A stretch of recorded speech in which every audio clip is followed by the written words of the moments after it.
ฉากแบตเลยกระแจนี่ไปซุบเข้าหูสากมันโดยว่าสิเข่งโซ่เลยแต่เอาว่าสิชาร์จแบตไว้ก่อนแล้วก็ไปเข่งโซ่ว่าโซ่มันยานแล้วกระแจเนี่ยคือ พี่น้องเอ้ยกระแจเลยไปป้อนเขาในหูนี่เปาะโดยกระแจไปถึกแล้วมันช็อตมันมัดเลยบัดนี้โอ้เดี๋ยวพี่น้องเอ้ยหอยมันมัดเนาะแม่นเห็นบ่ง่ายบ่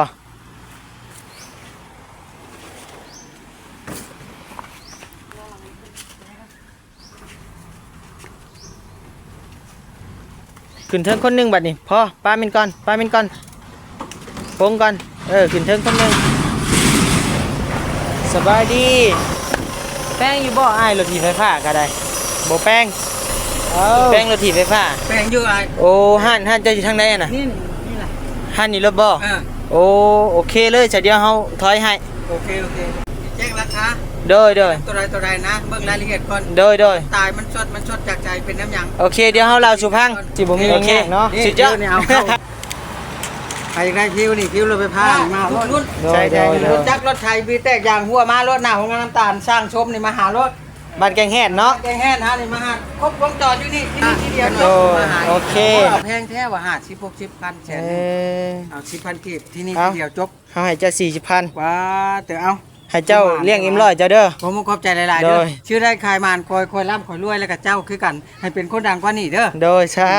ธุพี่น้องเอ้ยนิยมชอบเจ้าหลายกว่านี้สาธุคันนั้นก็เอาขึ้นรถช่อยเลยคันว่าเอาไก่แห้งๆเนาะให้ห่างให้มีบ่ให้เจ็บไข้ได้ป่วยเด้อเอาเข้าให้เลยเนาะพี่น้องเนาะมาโตเป็นอย่างนี้นะคือจูงเอาเนาะก่อนพี่น้องเอ้ยบัดนี้เฮาจะเดินทางมาเนาะพี่น้องเนาะกำลังสิเข้าไปเอิ้นน้องเชฟเพิ่นเพราะว่าไปหาอยู่เฮียนแล้วบ่เห็นพี่น้องเอ้ยกำลังว่าสิเข้าไปเอิ้นเพิ่นอยู่ในเฮือนไปหาเพิ่นอยู่ในเฮือนพี่น้องเอ้ยพอดีมจกำทั้งน้องเพิ่นกะจูงรถถีบออกมาพี่น้องเอ้ยเป็นจังได๋ดีเนาะคือว่าจูงเอาพี่น้องเอ้ยยังชื่อยังใช้สากบ่มาไปสากบ่หรือในใดมาพี่น้องเนาะก็เป็นยังไงน่ะเบิ่งอันนี้มารถก่อนพี่น้องเอ้ยเป็นยังไงน่ะคือจูงเอาล่ะฮะตายเอ้า ยังคือตายไวแท้สบายดีเด้อสองไอ้น้องพี่น้องเอ้ยโดยเอ้าคือมันเป็นอะไรมันคือว่าตายจับสายสาดแล้วก็จับกระแจไปนั่งว่าสิไปเข่งโซ่เสียบแบตไปก่อนเลยกระแจตัวนี้แหละไปถือมันก็เลยช็อตมันห้อยเลยอะไรบ่เข้าใจมือนั่นเนาะจับสายชาร์จไปนี่แล้วก็เสียบแบตแต่ว่ากระแจมันไปถือตัวนี้ก่อนนี่กระแจเข้าก่อนกระแจไปถือเลยก็เลยโอ้เข้าใจแล้วพี่น้องเลยทางน้องเทพพี่น้องเลยเนาะจะชิชากบอกโดยแบบจับไปนี่เนาะจับไปนี่แหละแต่ว่านี่มันไปถือก้อนนี่ตัวนี้ไปถือกระแจนี่ไปป้อนข้าวหูนี่โดยมันไปถือบ่อยอย่างมันก็มืดแล้วได้มามันนะโอ้เจ้าชิชากแบตเลยกระแจนี่ไปซุบเข้าหูสากมันโดยว่าสิเข่งโซ่เลยแต่เอาว่าสิชาร์จแบตไว้ก่อนแล้วก็ไปเข่งโซ่ว่าโซ่มันยานแล้วกระแจเนี่ยพี่น้องเลยกระแจเลยไปป้อนเขาในหูนี่เปาะโดยกระแจไปถือแล้วมันช็อตมันมัดเลยบัดนี้โอ้เดี๋ยวพี่น้องเอ้ยหอยมันมัดเนาะข้างในนี่น้องเอ้ยเป็นอะไรบาดนี่พี่น้องเอ้ยกระแจกระจกเป็นห้อยนั่นใช่อันนี้ถือโดยโอ้เดี๋ยวพี่น้องเอ้ยมันมัดเนาะนี่ก็พี่น้องเอ้ยเห็นในได้บาทนี่ฮะฮอดละบ่เดือนยังบ่ฮอดซะเปิดบ่ขึ้นเลยบ่ครับเปิดบ่ขึ้นแต่เวลาแบบยุ่งแห้งที่ไปแห้งแบบมันแมบอยู่ไฟมันขึ้นอยู่โอ้เวลาถีบแล้วไฟขึ้นอยู่มันขึ้นแล้วเนาะพี่น้องเนาะเพราะว่ามันมอเตอร์มันปั่นแล้วมันก็นำกระแสไฟเข้ารถนะมันก็น่าจะประมาณนั้นพี่น้องเอ้ยมันมัดปานนี้ไอ้ว่ามันบ่รอดแล้วไอ้ว่าเนาะพี่น้องเอ้ย มันมัดละยันกล้องมันหั่นตายเพราะว่ารถบานิวอยู่เฮือนเนาะรถสีไฟฟ้าก็เป็นสไตล์นี่แหละพี่น้องเอ้ยกล้องก็ตายเลยพี่น้องเอ้ยอืมเสียไปแป้งบ่บัดนี้ ว่าสิไปให้ห้านเขาเบิ่งให้ก่อนว่าเกินอะไรกันห้านเพิ่นเบิ่งให้ โดยมีบ่ห่านแถวนี้มีอยู่ โดย บัดนี้ก็กำลังสิมามาเยี่ยมมายามน้องเพิ่นนี่แหละพี่น้องเอ้ยกำลังว่าขี่รถเข้ามาเนาะพี่น้องเนาะบัดนี้ขี่รถเข้ามาว่าสิเข้าไปเยี่ยมน้องเพิ่นอยู่ได้เฮือนพี่น้องเอ้ยพอดีเห็นทางน้องเพิ่นจูงรถออกมาพี่น้องเนาะคิดว่าเสียไปซากว่ะเห็นถือใส่สากมานำ แล้วมาแล้วว่าตาชักพี่น้องเอ้ยมันมืดบ่หามมืดน่ะ โดยมาค่ำมันมืด เลยแนมบ่เห็นเดี๋ยว โดย เอากระแจแห่เขาก่อน โดย บ่เป็นหยังบ่เป็นหยังเนาะลองเอาไปให้ทางห้านเป็นแป้งลองเบิ่งให้เราเบิ่งให้ทางห้านอ้ายเพิ่นเบิ่งให้พี่น้องเอ้ยจักบัดนี้ก็บ่แน่ใจว่าแถวนี้เพิ่นสิแป้งได้บ่เนาะมันเป็นระบบไฟพี่น้องเอ้ยหักลองเบิ่งเนาะ มีหลายห้านอยู่ หลายห้านอยู่บ่ โดยแถวเนี้ย ห้านใหญ่เติบบ่ ห้านใหญ่ก็มีห้านน้อยก็มี เออ ห้านใหญ่ก็หลายอยู่ โดยมีแต่ไปทางห้านใหญ่ผู้แลเพิ่นสิแปลงให้ได้บ่นะ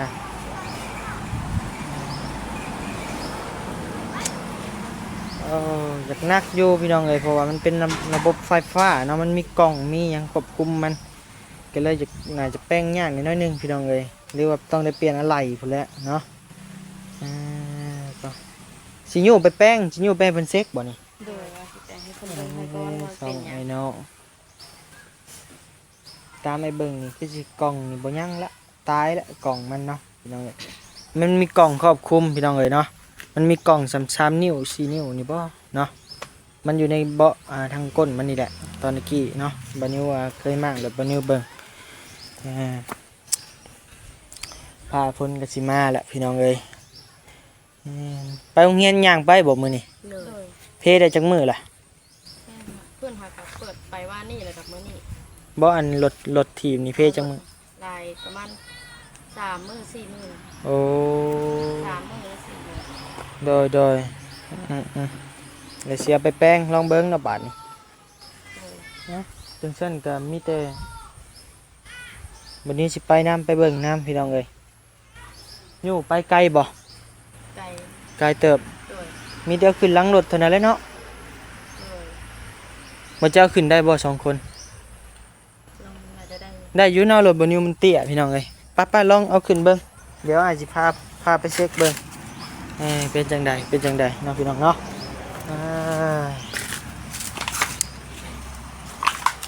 และลองเอาขึ้นรถบ่นิวเบิ่งเสือกก็มีอยู่บ่มีเสือกซ้ำไปจ้ะบ่นิวก็ได้ยางติดรถบ่นิวไปเปลี่ยนมาพี่น้องเอ้ยอันนี้ก็ได้เอี้ยวหนามันขึ้นไหม เอาล่ะขึ้นมา เอาหนาขึ้นเอามันจังเบาเนี่ย โดย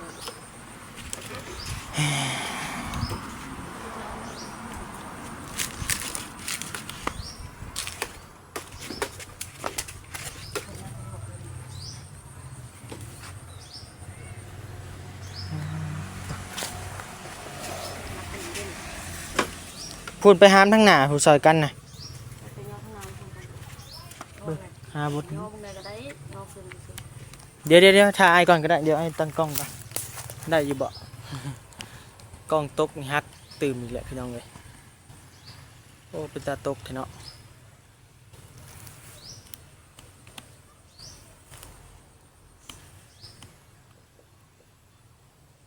เห็นอยู่บ่ล่ะโอ้บ่ได้ จะหน่อยตกตื่มฮักเพซับเอาหมดเจ้าหามเบิ้งนี่หามมันโซกหนามันนี่มือหนึ่งจับทึงนี่มือหนึ่งจับลุมนี่ โดย โอเค นับตั้งแต่เป็นเบ็ด แมนอึ๊บเห็นบ่ง่ายบ่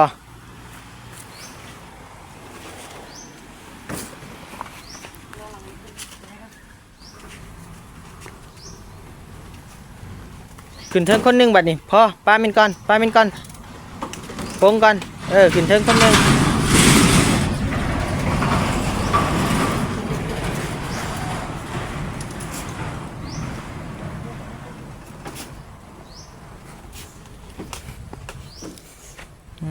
โอเคค้ำไว้แล้วแหละ ก็ได้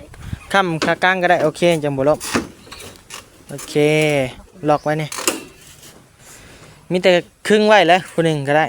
นั่งนํกันเบาะ เลย แล้วน้องเทพเขานั่งน้ำมาอยู่ในก็ได้เดี๋ยวสิลมน้ำหน่อยหนึงเดี๋ยวบอกอ้ายว่าหันใดหันใด โดย มาไอ้ปิดกับบันจับกล้องไอ้นี่ยังไงเดี๋ยวมันจังสิเฮ็ดสีใหม่บันนิวเฮ็ดเองพี่น้องเอ้ยอันนี้ว่าสิเฮ็ดสีเองเนาะแต่บ่ผ่านพี่น้องเอ้ย ลองสีมือตัวเองบ่ผ่านเนาะเพราะว่ามันสีโป้มันบ่ได้คุณภาพพี่น้องเอ้ยมีแต่ให้ทางห้านไปเฮ็ดให้แล้วเรียบร้อยโลดพี่น้องเอ้ยไปน้องเทพเฮา เลยจะไปต้อง จับไว้ขึ้นนั่งรถขึ้นนั่งรถฮะ ว่ามันจะได้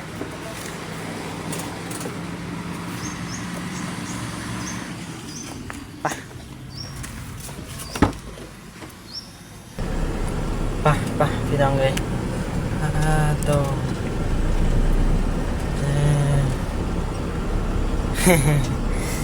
บ่ได้ขี่รถไปโรงเรียน3 มื้อแม่นบ่3 มื้อเต็ม โดยมัน3 มื้อ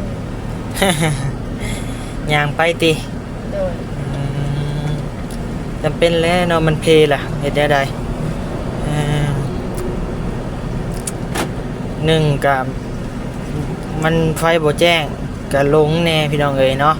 ก็บ่ติน้องเพิ่นดอกพี่น้องเอ้ยเนาะกระแจมันถูกยัดเข้าไปในหูปลั๊กเสียบนะพี่น้องเอ้ยหูปลั๊กเสียบไฟฟ้าเนาะหรือว่าหูซัด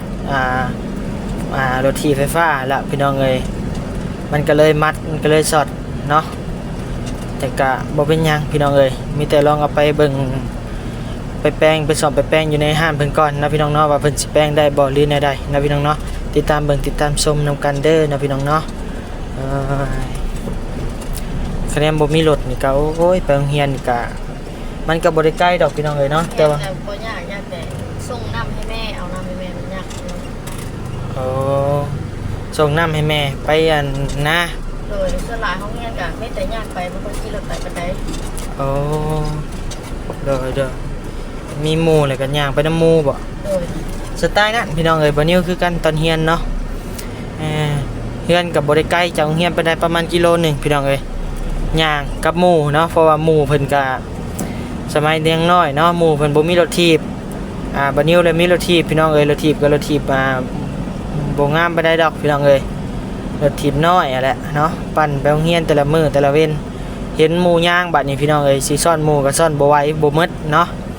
ก็เลยปะรถถีบย่างไปนำหมู่บ่นิวก็ได้แนวมักหมู่แนวอัน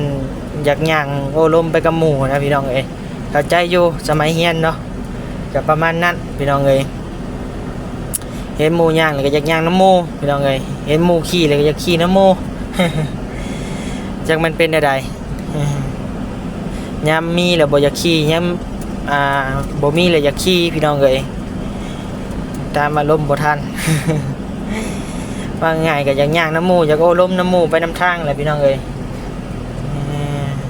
ประมาณนั้นเนาะหากเราไปเบิ่งพี่น้องเอ้ยไปลองไปแปลงเบิ่งเนาะรถถีบเป็นได้ใดชึบล้ม หัน ใช้ห่านนี่บ่ โดยหัน ตัวนี้ โดย โอ้ห่านใหญ่แล้วบ่นี่ โดย เดี๋ยวเดี๋ยวคนนี้เลี้ยวรถโค้งรถก่อนพี่น้องเอ้ยไปลงไปถามอ้ายเพิ่นสบายดีแป้งอยู่บ่อ้ายรถถีบไฟฟ้าก็ได้บ่แป้งอยู่แถวนี้บ่ได้แป้งให้หั่นนี่บ่เอ้ยระบบไฟช็อตหั่นนั่นเนาะโดยขอบใจหลายๆ ไปเป็นบ่แป้งชักนี่แต่ลองไปหั่นบ่ปะเอ้ย ซองไอ้น้องจังเลยไปนะพี่น้องเนาะถามหั่นไอเวียดเมื่อกี้นี่บ่แป้งพี่น้องเลยเดี๋ยวเพิ่นแนะนำบานิวมาไปแกงแห้นะพี่น้องเนาะไกลเติบบ่น้องนะน้องเทพ โครงงานน้ำตาล โอ้ ขาไก่ ไกลเติบอยู่พี่น้องเอ้ย โดย โรงงานน้ำตาลแกงเห็ดแต่นี่ไปกันเรียกประมาณจักลักเนาะพี่น้องเอ้ยเป็นอะไรค่ำเลยเพิ่นสิบ่ปิดห้านบ่เนาะ ห่านหลายห่านอยู่โมเน่ เอ้ยจังได้พี่น้องเอ้ย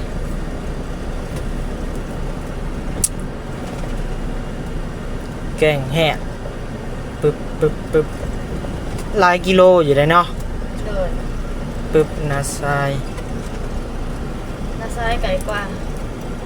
แต่นี่ฮอดนาซายใกล้กว่าบ่ น้าซ้ายไก่กว่าแกงแห้ง แต่นี่หาได้ โดย โอ้ก็บ่ได้ใกล้ปานใดซั่นน่ะ แกงแห้งไก่แบบทั้งว่าครับ บ่ซ้ำนาซายแม่นบ่ โดย เอาลองไปเบิ่งพี่น้องเอ้ยเนาะบัดนี้ก็บ่อยากจื้อเพิ่นได้มาหลายเดือนบ่ได้มาอันหลายเดือนแหละพี่น้องเอ้ยบัดนี้ก็ได้เนาะแกงแห้ง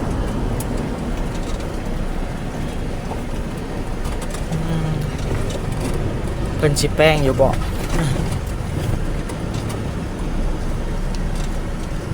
โรงงานน้ำตาลพี่น้องเอ้ยเนาะไปพบไปเฝ้ากันอยู่พุ่นแหละพี่น้องเอ้ยจะสิแป้งได้บ่ได้เนาะฮอดแล้วบ่ หมดแล้ว ฮอดแล้ว เจ้าใกล้เติบพี่น้องเอ้ยเนาะบ่ได้ใกล้ๆพี่น้องเอ้ยห่างจากบ้านน้องเทมมาก็โอ้หลายหลักเติบอยู่นะพี่น้องเนาะประมาณ 4-5 ลักพี่น้องเนาะแต่ว่ามันก็บ่ได้ใกล้นะพี่น้องเนาะแต่ว่าถนนคนทางมันโคตรเพเลยพี่น้องเอ้ยเลยคอยมาก็ถือว่าเฮิงเติบพี่น้องเอ้ยเพื่อสิฮอด บ่เป็นหยังนะพี่น้องเนาะมาแป้งให้น้องเพิ่นพี่น้องเอ้ยเพราะให้น้องเพิ่นได้ขี่ไปห้องหาโรงเรียนแป้งบ่หั่น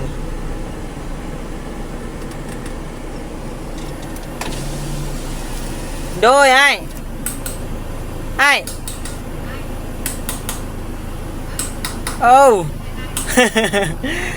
แป้งอยู่บ่รถที่ไฟฟ้า no conform พี่น้องเอ้ย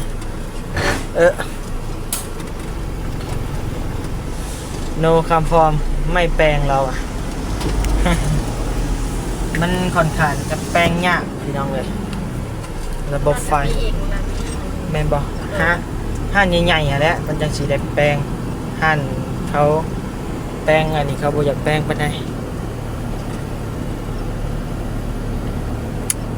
บ่ทันมีอยู่เซโนเขาแปลงอยู่เซโนไอเห็นใช่ห้านนี่บ่ โดยลองมันจะมีหลายห่าน ไอ้เบิ่งคือสิบ่ทรงแป้งอยู่บ่พ่อแป้งอยู่บ่ใช่ จับคือสีไปทางน่ะโอเค แป้งรถถีบไฟฟ้า แปลงอยู่ไอ้ โอ้ห้านเจ้าอยู่ทางใดอะน่ะ นี่แหละ ห้านนี่รถบ่ อ่า โอเคเลยจะเดี๋ยวเฮาถอยให้ โอเค โดยระบบไฟได้ไอ้ ฮะ ระบบไฟมันช็อตวะ โอเคได้เอาลงมารถ ครบจบในทีเดียวเนาะ แมน โอเค อ่ะ คันว่ามันเป็นน้ำยังนะจ๊ะแจ้งราคา โดย ตัวใดนะเบิ่งรายละเอียดก่อน โดย ตายมันชดจากใจเป็นน้ำยัง โอเคเดี๋ยวเฮาเล่าสู่พัง โอเค สุดยอด พี่น้องเลยสร้างร้อยพี่น้องเนาะบาทนี่ตัวพี่น้องเลยลงเลยแหละเดี๋ยวเราอาการให้พัง เต้ยนี่ เอ้า เพิ่นถ่ายคลิปออกทั่วโลกนี่มัน โอ้คะแนน ที่สะพาน คะแนนว่าแป้งได้นี่โอ้สุดยอดพี่น้องเลย ได้รับประกันรถได้บวกเงิน ปั๊บมักซิเบสหรือบ่ บวกเงินจะกี่ คักพี่น้องเลย แล้วกับเสียงหน้าของงานน้ำตาลช่างชมในมหารถฉันมันแปลงบ่ได้เจ้าลงคลิปทั่วโลกแล้วบ่ห้านนี่บ่มาเชื่อ บ่ปานนั้นหรอกติเนาะ ปานนั้นแหละ ปานนั้นหรือบ่เอาเราอาการให้ทั้งง่ายเพิ่นฟังเบิ่งดู เป็นอะไรก่อนมันสดบ่เรียกกระแจมา นี่มันนั่นเนาะก็จับสายชาร์จแบตแล้ว เดี๋ยวให้พอเพิ่น กระเจ ให้ มันถือตัวนี้แหละกระเจถือตัวนี้มันนี่กระเจก็เลยเอาไว้ตรงนั้น มันนี่น้ำระบาดนี่แหละ แบบมีประกายไฟออกมานั่น บาดนี่แหละ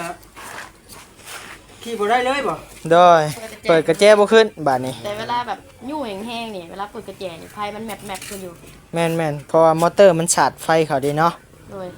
อ่า โอ้ได้ลงคลิปแน่ๆเลยรถคันนี้ เออรถคนดังได้ ฮะ คนดังได้นี่ก็ได้ งาน โอ้คนดังบ้านดงมังแงวสุดแต่น้ำบ่าวเทพนี่แหละเออพี่น้องเอ้ยเหมือนเฮาเข้าไปซอยเรือเพิ่นซื้อรถซื้อร่างนี่แหละให้เพิ่นแล้วก็มันเพผิวขาดบ่ มันเทเนาะอาการในนี้มันคือผิวขาดแล้วเดี๋ยวนี้นะ โอ้ไปว่า ผิวมันขาดแล้วนี่ โดย เดี๋ยวเอาผิวมาใส่ว่ามั สิได้บ่ ได้หรือไม่เดี๋ยว โอ้โห มาดูกัน เดี๋ยวมันเปิดโป้งแล้วเนาะคัก ผิวใส่ก็ได้แล้ว โดยเขาเบิ่งนี้เอาผิวใส่ได้เลยนี่โอ้ชุดยักษ์น้ำจ้ะ บุกไปตั้งเลย โดยคือสิบ่มีหยังยากเนาะ นี่ผิวนี่เอาเข้าใครได้ผิวนี่ผิวเราไปผ้านี่มาเอารถนี่ โดย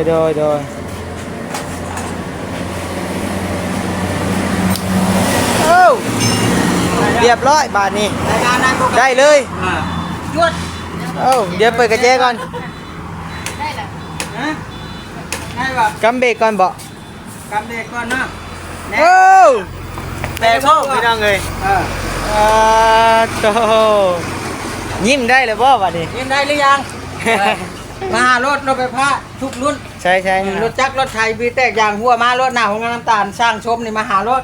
บ้านแกงแฮดเนาะ แกแห่นะนี่มาหาครบวงจรอยู่นี่ที่นี่ทีเดียวจบ โอเค เอออ่ะ ได้ดี ถือ เนาะ ว่า เราบ่ได้โม่ได้เราเอาแม่งความเรานี่ แล้วเว่าแท้เนาะ บ่ได้โม่จะที่ เอาพี่น้องเอ้ยเนาะ ได้สมมุติขึ้นอย่างนี้ ชง จะกีบแทนไปอีกแทนนึง พอได้ม่วนได้หัวน้ำลาวพี่น้องเอ้ยเนาะ เอาพอมวน นี่แหละห้านเพิ่นกาเนาะพี่น้องเอ้ยอยู่ทางโรงงานน้ำตาลนะพี่น้องเนาะอยู่บ้านแกงแฮดตรงข้ามกับปั๊มน้ำมันปตทพี่น้องเอ้ยทางขึ้นเมืองเวียงโตแปลงรถถีบไฟฟ้าครบวงจรพี่น้องเอ้ยโฆษณาให้เราเลยซะเนาะพี่น้องเนาะ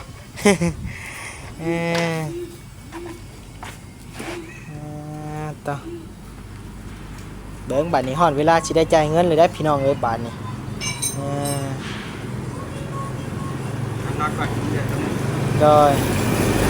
โอ้คักเนาะ ที่เรามาจังแถวรถ ลองมึงก่อนมึงดูพอได้หัวน้ำลาวพี่น้องเอ้ย เกิดมาจากบ้านดงมึงแง่บัวนี่ โดยนำมาหาเจ้าได้หนิได้พอได้ม่วนได้หัวพี่น้องเอ้ย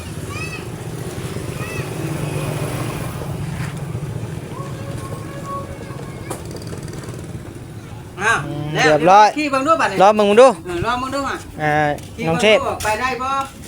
หรือว่าตายอีกแล้วบ่ คือสิบ่ตายดอกบาดนี้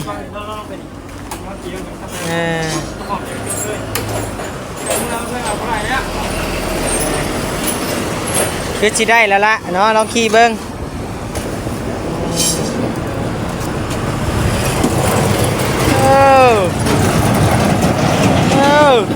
แต่โคบพี่น้องไอ้บาทนี่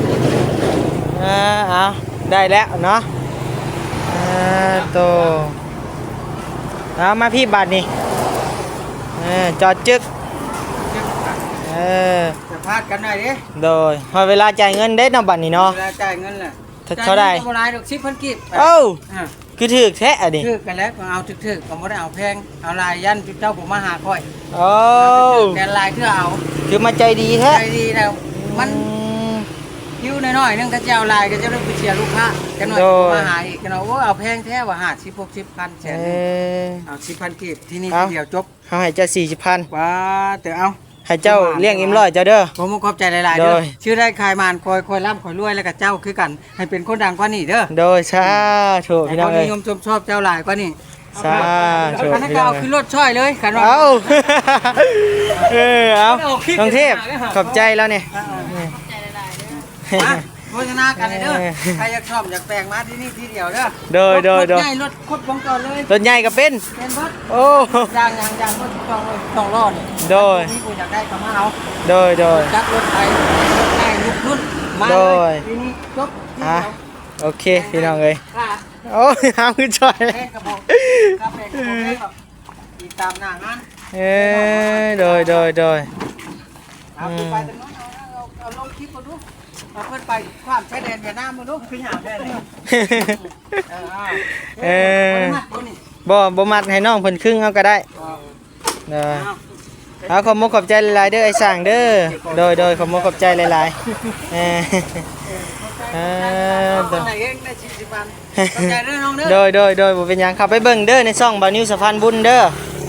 เข้าไปเบิ่งตัวเองใน YouTube บ่เห็นบ่าวนิวสะพานบุญภาษาไทยโอเคติดตามพร้อมเด้อพี่น้องเอ้ยเนาะเรียบร้อยพี่น้องเอ้ยถือว่ากับบ่ยากปานใดเนาะพี่น้องเนาะผิวมันขาดถือว่าโชคดีไปถ้าว่ากล้องมันตายนี่โอ้หมดเลยพี่น้องเอ้ยกล้องหนึงก็เป็นพันผู้น้อยเนาะกล้องมันเนาะประมาณอยู่2,500 3,000 โอ้กล้องนี่บ่ กล้อง โอ้ใครตัวนี้มันสิบ่แพงดอกกล้อง โอ้ ธรรมดาโดยแพงกะ แพง ฮอดแล้ว1,000 ปลายบาทกล้องมัน บ่เป็นหยังพี่น้องเอ้ยถือว่าโชคดีไปเนาะมันก็บ่ได้เพหลายพี่น้องเอ้ยถือว่าระวังเอาเด้อบัดนี้เด้อน้องเทพ เฮาบ่ให้มันช็อตบ่ให้เอาเล็กเอาหยังจิ้มบ้องตรงที่ว่าบวกลบเนาะ โด บ่ ย ให้เอากุญแจกระแจไปควงอย่างประมาณ โด นี้ ย คันควงแล้วผิวมันสิขาด โดย แต่หากว่าคันบ่อยากมาหาสร้างเนาะคันมันเป็นอีกเป็นแบบเก่าอะน่ะ โดย ใครๆเบิ่งผิวตัวนั้นแต่ผิวมันขาดผิวมันใส่เสียบได้เองก็ได้ โดยสบายมากเนาะ เออ โดยเอาเนาะคลิปนี้ก็สิมีเพียงสำนี้เด้อพี่น้องเด้อเนาะขอบคุณขอบใจผู้รักผู้ใหญ่ใจดีเมื่อทุกท่านที่เข้ามารับชมคลิปบ่าวนิวแล้วกับน้องเทพน้องไทยมาพี่เนี่ยเดี๋ยวเฮาอัดเองก็ได้ให้เจ้านบมือขึ้นยืนใกล้ๆกันนบมือขึ้นขอบคุณขอบใจแม่ฮักอ้ายเองนี่แหละแม่ฮักอยู่ทางต่างประเทศอยู่ทางฝรั่งเศสผู้เก่าผู้เดิมเพิ่นฝากเงินมาป้ามิ่งกับบ่าวนิวเนาะพี่น้องเนาะก็เป็นเงินของแม่เพิ่นที่ว่าบ่าวนิวเอามาแปลงรถมื้อนี้เนาะพี่น้องเนาะไว้ก่อนให้แม่เพิ่นเนี่ย ขอให้เพิ่นอยู่ดีมีแรงสุขภาพร่างกายแข็งแรงเนาะให้ห่างให้มีบ่ให้เจ็บไข้ได้ป่วยเด้อสาธุ เอาเข้าให้แล้วก็นี่เพิ่นมาตัวอย่างเลยนี่สาวน้อยมา โดยเอานะวันนี้ก็สิได้จบคลิปเพียงจะมีเด้อทั้งไอ้สร้างเพิ่นก็ว่าม่วนหัวม่วนเนาะพี่น้องเนาะเขาได้ม่วนได้หัวน้ำลาวเนาะพี่น้องเนาะขอบคุณขอบใจหลายๆที่เข้ามารับชมวันนี้ก็ขอบคุณขอบใจหลายๆเด้อแม่เด้อที่เมตตาสองไอ้น้องเพิ่นหรือว่าครอบครัวน้องเทพเพิ่นเนาะพี่น้องเนาะวันนี้ก็ขอบคุณขอบใจหลายๆโดยสบายดี